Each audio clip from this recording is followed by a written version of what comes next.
I actually have a list of stupid things I've done in my life, and I'm going to relate number 16 on this list. Let's go back 30 years ago. My wife and I go to Hilton Head, South Carolina in the summer for vacation. If you've been there, you know it's tropical, it's beautiful, very nice.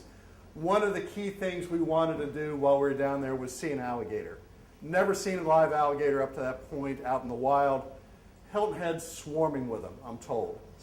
We spend the whole week there and we don't see a single gator. We're looking for them, ponds, on the golf course, places, nowhere to be found. And I'm actually calling up various places and saying, "Got gators?" And they're like, what are you, from the north, or, you know? But so I heard a rumor that behind a tennis court in a condo complex was a pond and there was a gator in the pond.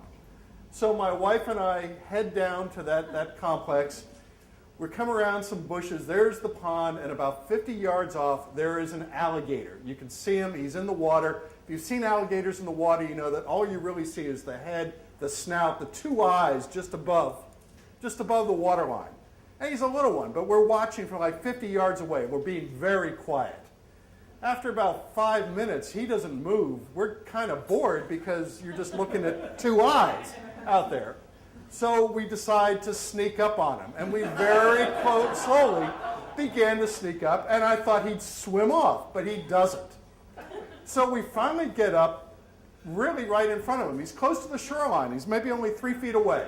And by the way, this pond has about a 20-inch drop, a bank, and then there's the water.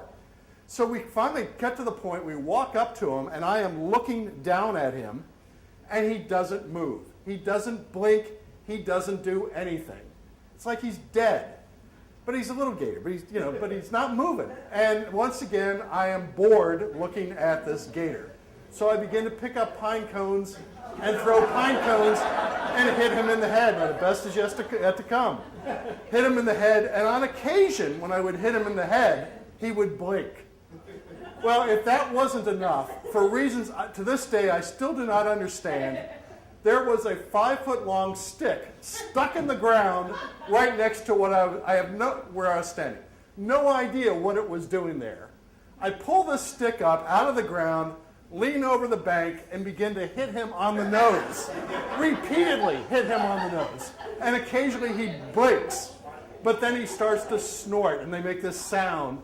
And as he's snorting, the body begins to float up toward the surface. I thought I was dealing with an alligator like this. I am dealing with an alligator pushing 6 feet or more long. And he is ticked. I am hitting him on the nose with this stick that for some reason was right there. My wife is pulling me with the other arm, saying, "Stop that, we gotta go." He rises all the way up. The mouth opens. Cavernous mouth. The mouth opens and he starts to come up the banks. My wife and I take off running. We run about 25 yards. We leave him behind. We're huffing and puffing, and my wife says, "Boy, he almost got us." I said, "What do you mean us? I'm faster than you." Now, have you ever seen those cartoons where the person in the cartoon has smoke coming out of the ears and eyes like pinwheels, right? It's true.